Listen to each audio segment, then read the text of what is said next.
यहूदी दुनिया में वन हर दीवार पर टंगा कैलेंडर, यूं कहें तो उन 7 दिनों के चारों ओर घेरा बनाता है जो फसह के पर्व को दर्शाते हैं। हमारे प्रभु के समय में यहूदी कानून के अनुसार 13 वर्ष और उससे अधिक आयु के सभी पुरुषों के लिए यरूशलेम नगर में 3 वार्षिक पर्वों में भाग लेना अनिवार्य था: फसह, पेंतेकोस्त और तंबुओं का पर्व।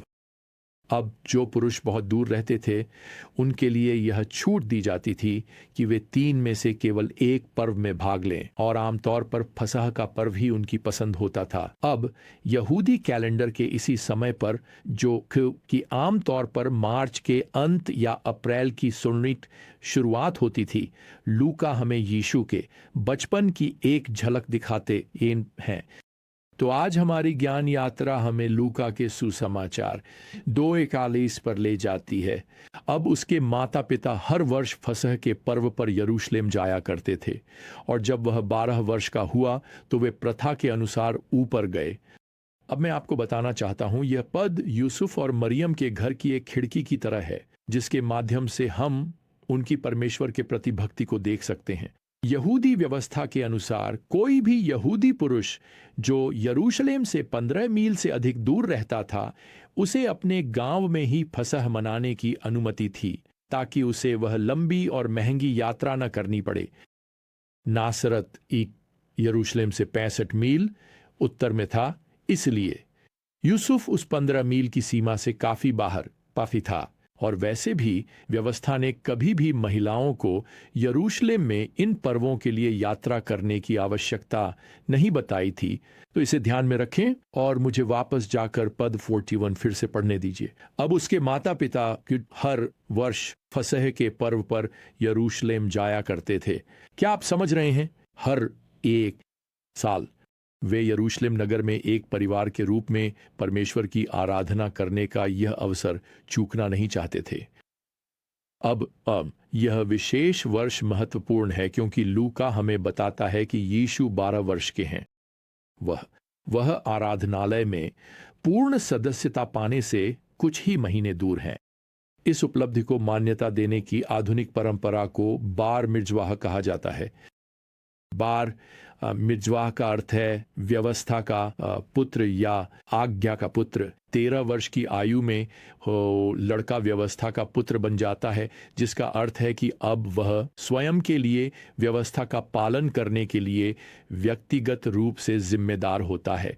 तो यहाँ 12 वर्षीय यीशु और उनके माता पिता अपने वार्षिक संकल्प के अनुसार फसह का पर्व मनाने के लिए आते हैं। यह वार्षिक पर्व परमेश्वर के प्रायश्चित कार्य का उत्सव था, जो मिस्र में फसह के मेमने के माध्यम से हुआ था, जब परमेश्वर ने सदियों पहले इजरायलियों को छुड़ाया था। तो मैं चाहता हूं कि आप यहाँ की विडंबना को समझें। यूसुफ और मरियम उद्धारकर्ता को इजराइल की मुक्ति का उत्सव मनाने के लिए ला रहे हैं। वे अंतिम फसह के मेमनों की बलि का उत्सव मनाने के लिए ला रहे हैं। वाह, सोचिए उनके इस दौरे का क्या अर्थ रहा होगा। अब फसह के समय यरूशलेम, जैसा कि हम इतिहास से जानते हैं, तीर्थयात्रियों और व्यापारियों से भरा रहता था। यूसुफ, मरियम और छोटे यीशु मेमने को चुनने के लिए दुकानों पर गए होंगे। संभव है कि उस साल यूसुफ ने यीशु को खुद ही एक मेमना चुनने दिया हो। एक ऐतिहासिक रिकॉर्ड के अनुसार फसह के दौरान यरूशलेम में 2,50,000 से अधिक भेड़ों की बलि दी जाती थी। यीशु ने देखा होगा कि कैसे याजक उस छोटे मेमने का खून चांदी या सोने की कटोरी में पकड़ता है और फिर वेदी के नीचे उस मेमने का खून उड़ेल देता है। इसके बाद यूसुफ उस मेमने को अपने कंधे पर रखता और यीशु तथा मरियम के साथ जहां भी वे ठहरे हुए थे वहां जाता और उस मेमने को खाने के लिए तैयार करता। रात देर तक चलती थी। कई लोग सड़कों पर निकल आते थे। परिवार और दोस्तों के साथ खुशी खुशी मिलन होते थे। कुछ लोग आधी रात को मंदिर पर्वत के दरवाजे खुलने का इंतजार करते थे ताकि वे वहां जाकर प्रार्थना कर सकें। फसह का उत्सव पूरे 1 सप्ताह तक चलता था। ऐतिहासिक रूप से जो हमें पता है उसके अनुसार अधिकांश लोग केवल 2 दिनों के लिए आते थे जब फसह का भोजन शब किया जाता था, लेकिन यूसुफ, मरियम और छोटे यीशु के साथ ऐसा नहीं था। वास्तव में लूका हमें यहाँ पद 43 में विशेष रूप से बताते हैं, वे पूरे दिनों के बाद लौट रहे थे। आप जानते हैं इसका क्या मतलब है? वे पूरा सप्ताह वहीं रुके रहे। वे इसका एक भी पल चूकना नहीं चाहते थे, और जाहिर है यीशु भी इससे भरपूर आनंद ले रहे थे, क्योंकि उन्होंने पीछे रुकने का फैसला किया। पद 43 में लिखा है, यीशु यरूशलेम में पीछे रह गए। उनके माता पिता को इसका पता नहीं था, लेकिन यह मानकर कि वह समूह में हैं, वे एक दिन की यात्रा पर निकल गए। लोग इन पर्वों के लिए सुरक्षा के लिए काफिलों में यात्रा करते थे। महिलाएं और बच्चे काफिले के आगे चलते थे और पुरुष उनके पीछे चलते थे, ताकि कोई रास्ते में खो न जाए या छूट न जाए। और ये दोनों हिस्से के शाम को मिलते थे, जब वे डेरा डालने की तैयारी करते थे। तो यूसुफ ने सोचा कि यीशु ऊपर मरियम के साथ हैं, और मरियम ने सोचा कि यीशु पीछे यूसुफ के साथ हैं। और उस रात उन्हें एहसास हुआ कि यीशु दोनों में से किसी के साथ भी नहीं है। और आखिरकार उन्हें समझ में आया, हम यीशु को यरूशलेम में ही छोड़ आए हैं। सोचिए, मसीह को खो देना कैसा होगा। मुझे याद है कि एक बार मैं अपने परिवार और कुछ दोस्तों के साथ चर्च के बाद रविवार को खाने के लिए गया था, क्योंकि उस सुबह मैं अपनी पत्नी और बच्चों से पहले चर्च पहुंच गया था। वह मिनी वैन चला रही थी और मैं अपनी पुरानी पिकअप ट्रक में पहले ही निकल गया था। तो जब हम रेस्टोरेंट से घर पहुंचे तो उसने मुझसे पूछा, तो सेठ कहाँ है? और वह हमारा 6 साल का जुड़वां बेटा था। मैंने कहा, अरे मुझे लगा वह तुम्हारे साथ है। और उसने कहा, ओह मुझे लगा वह तुम्हारे साथ है। असल में मैंने उसे वहीं रेस्टोरेंट में छोड़ दिया था। मैं आपको बताऊं, मैं वहां दौड़ता हुआ वापस गया और उसे एक स्टूल पर बैठा पाया। वह बड़ी स्क्रीन पर बॉल गेम देख रहा था। उसे तो हमारी कमी एक पल के लिए भी महसूस नहीं हुई, लेकिन उसे पाकर सच में बहुत अच्छा लगा। जानते हैं, अपने बच्चों में से किसी एक को रेस्टोरेंट में खो देना एक बात है, राइट?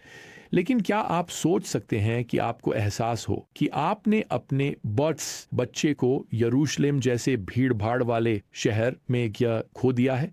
वास्तव में इस समय को समझिए। क्या आप कल्पना कर सकते हैं कि उसे 3 दिनों तक खोजा गया, जैसा कि श्लोक 46 में हमें बताया गया है? 3 दिन। मेरा मतलब है, यूसुफ और मरियम के लिए उसे मंदिर में पाना कितनी बड़ी राहत रही होगी। इस पद में बताया गया है कि यीशु शिक्षकों के बीच बैठा था, उन्हें सुन रहा था और उनसे सवाल पूछ रहा था। और जो भी उसे सुन रहे थे, वे उसके ज्ञान और उसके उत्तरों से चकित थे। लेकिन उसे अपने माता पिता की बिल्कुल भी याद नहीं आई थी। अब हमें इस बारे में कोई विवरण नहीं दिया गया है कि वह किसके साथ रहा और उसने कैसे भोजन किया, लेकिन हमें बताया गया है कि मरियम और यूसुफ ने अंततः उसे मंदिर में पाया। और मरियम, एक बहुत ही सामान्य मां, मंदिर में इस प्रश्न और उत्तर सत्र को बाधित करती है और यहाँ पद 48 में कहती है, बेटा तुमने हमारे साथ ऐसा व्यवहार क्यों किया? देख, तुम्हारे पिता और मैं बड़े संकट में तुझे ढूंढते रहे हैं। मरियम एक बहुत ही सामान्य मां की तरह प्रतिक्रिया दे रही है। तुम आखिर सोच क्या रहे थे? क्या तुम्हें पता है कि तुमने हमें किस परेशानी में डाल दिया? अब इसके लिए तैयार हो जाइए। ये यीशु के सुसमाचारों में दर्ज की गई पहली बातें हैं। पद 49, और उसने उनसे कहा, तुम मुझे क्यों ढूंढ रहे थे? क्या तुम्हें नहीं पता था कि मुझे अपने पिता के घर में होना चाहिए? वाह! जैसा कि एक लेखक ने कहा है, यह प्रतिक्रिया स्पष्ट रूप से दर्शाती है कि अपने जीवन के इस मोड़ पर 12 वर्षीय यीशु अब पूरी तरह से अपने व्यक्तित्व, अपने पिता के साथ अपने संबंध और अपने मिशन के प्रति जागरूक हैं। मैं कल्पना भी नहीं कर सकता कि उस कथन के बाद वहां कैसी स्तब्ध चुप्पी छा गई होगी। अब इसके साथ आप शायद ये उम्मीद नहीं करेंगे जो आप यहाँ पद 51 में पढ़ते हैं, और वह उनके साथ नीचे गया और नासरत आया और उनके अधीन रहा। आपकी अपेक्षा हो सकती है कि यहाँ कुछ ऐसा लिखा हो, और वे नासरत गए और वे उसके अधीन रहे। नहीं, यीशु को अभी भी बहुत कुछ सीखना और बड़ा होना बाकी है। वह परमेश्वर का पुत्र है। अब वह इसे समझता है, लेकिन वह पूरी तरह से मानव भी है और अपने सांसारिक माता पिता के अधिकार में है। वैसे यह जानना कि वह कौन है, इससे यीशु अपने साधारण किसान माता पिता के प्रति घमंडी या हट्ठी नहीं हुए। इससे वह उनके प्रति कम आज्ञाकारी भी नहीं हुए। असल में यह उनकी आज्ञाकारिता को और भी उजागर करता है। और मैं आपको बताना चाहता हूं, यही बात हमारे लिए भी सच होनी चाहिए। यह तथ्य कि हम परमेश्वर के बच्चे हैं, इसका अर्थ है कि हमारे संबंधों में विनम्रता और अनुग्रह झलकना चाहिए। हम जानते हैं कि परमेश्वर हमारे पिता हैं क्योंकि हमने उनके पुत्र में विश्वास रखा है। और सोचिए क्या, इससे हमें बेहतर जीवन साथी, बेहतर कर्मचारी, अधिक मेहनती छात्र और अधिक दयालु व्यक्ति बनना चाहिए। यह जानना कि हम उसके हैं, हमारे जीवन की हर चीज को प्रभावित करना चाहिए। तो जब तक हम अगली बार ज्ञान की यात्रा पर मिले, प्रभु यीशु मसीह की अनुग्रह, परमेश्वर का प्रेम, पवित्र आत्मा की संगति आप सभी के साथ रहे। आमीन।